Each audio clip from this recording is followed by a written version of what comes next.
नमस्कार दोस्तों, जय जोहार। मैं कौशल तिवारी और बिहनिया संध्या में आपका स्वागत है।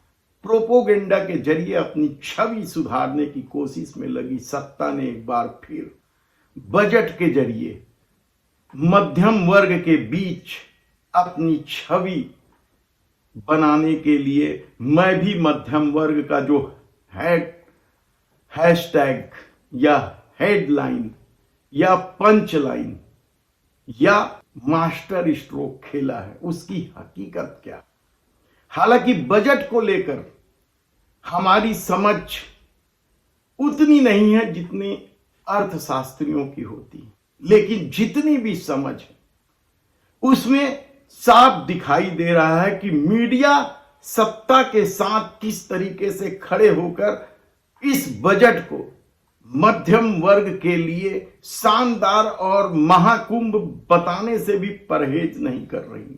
लेकिन क्या सचमुच इस बजट के बाद मध्यम वर्गीय परिवारों की स्थिति सुधर जाएगी? क्या बाजार में पैसा आने लगेगा?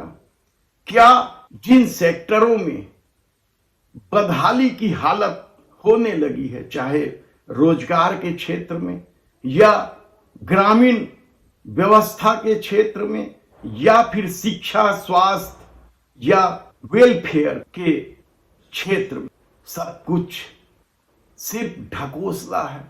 और सत्ता ने क्या मध्यम वर्गीय परिवार को लूटने का नया खेल शुरू कर दिया। ये बेहद ही चौंकाने वाला मामला है। हमने पहले ही कहा कि बजट को लेकर हमारी समझ उतनी नहीं है, लेकिन इतनी भी नहीं है कि सत्ता के खेल को ना समझे।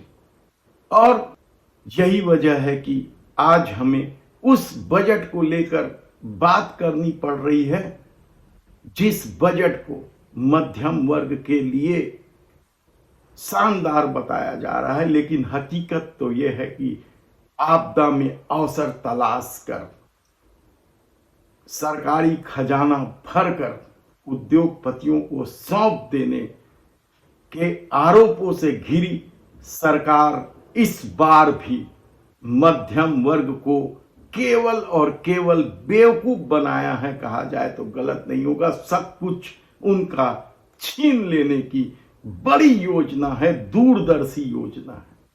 क्या है यह खेल? किस तरीके से मध्यम वर्गीय परिवारों की स्थिति और बदतर हो जाएगी, यह हम बताएं उससे पहले एक महत्वपूर्ण बात हम बता देते हैं। वित्त मंत्री निर्मला सीतारमण के बजट का अंग है।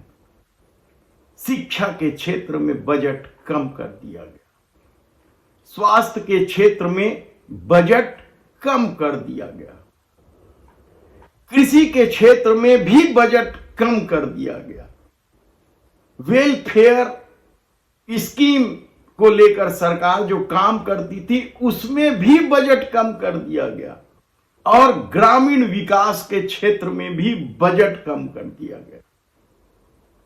आप सोच रहे होंगे कि ये 5 क्षेत्र किसी भी देश की अर्थव्यवस्था और प्रगति के लिए ही नहीं बल्कि आम लोगों के जीवन सुधारने का महत्वपूर्ण बिंदु है। और इन्हीं 5 क्षेत्रों में यदि बजट में कटौती की गई है तो फिर मध्यम वर्ग को कैसे फायदा मिलेगा? फिर बाजार में पैसा कहां से आएगा? यह सच है कि सरकार ने 12 लाख तक के इनकम पर छूट दे दी, लेकिन यदि इस देश में 85 करोड़ लोग 5 किलो अनाज पर निर्भर है तो उन्हें इस 12 लाख की छूट का क्या फायदा मिल रहा है? भले ही वे ताली बजा रहे होंगे भक्ति में, उन्हें तो कोई फायदा नहीं मिल रहा है। और यदि उन 5 क्षेत्रों में बजट में कटौती की गई है तो उसका भी लाभ नहीं मिलेगा।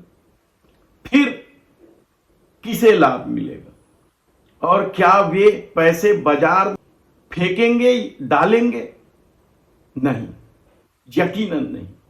क्योंकि जिन लोगों को यह छूट मिली है उनमें से में केवल 6 करोड़ लोग हैं जो इस दायरे में आते हैं टैक्स के, जो टैक्स पटा रहे हैं। हम उनकी बात कर रहे हैं। और उनमें से अधिकांश लोगों के पास पहले ही मोबाइल, कार, अपने घर हैं। तो फिर जो छूट मिल रही है वह पैसा वे क्या करेंगे, ये पहला सवाल। यकीनन वो पैसा बाजार में तो नहीं फेंकेंगे, गरीबों को तो नहीं बांटेंगे, कहीं ना कहीं इन्वेस्ट करेंगे। और यहीं से सरकार का खेल शुरू होता है, क्योंकि जो टैक्स बेनिफिट मिलेगा, जो पैसे बचेंगे, या सरकार दावा कर रही है इस महंगाई के दौर में पैसे बच जाने का, वे पैसे या तो कोई संपत्ति खरीदने में लगाएंगे या फिर शेयर मार्केट में निवेश करेंगे। और दोनों ही जगह सरकार ने अपना खेल खेल दिया है। प्रॉपर्टी गेन टैक्स में सरकार को किस तरीके से 14 के बाद फायदा हुआ है। कभी यह 5% के नीचे था सरकार को जो टैक्स मिलते थे, वह अब 15% तक मिलने लगा है। और यहीं से सरकार ने यह खेल खेला कि जो लोग प्रॉपर्टी खरीदेंगे, क्योंकि पैसा बचेगा तो कोई किसी को देगा नहीं, प्रॉपर्टी ही खरीदेगा, वहीं इन्वेस्ट करेगा, तब उस इन्वेस्ट से सरकार को फिर पैसा मिलेगा, टैक्स वसूला जाएगा। तब आम लोगों की स्थिति क्या होगी? मध्यम वर्गीयों को यह बात कब तक समझ में आएगी, कहना मुश्किल है, क्योंकि मीडिया ने जो हवा खड़ा कर दिया है मध्यम वर्ग के लिए बजट, दरअसल यह बजट मध्यम वर्ग के लिए नहीं है।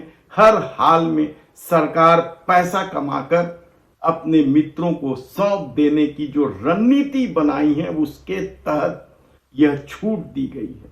आप सोचिएगा कि सत्ता का यह खेल किस तरीके से मध्यम वर्गीय परिवारों के लिए और ज्यादा बदहाली लाने वाली है।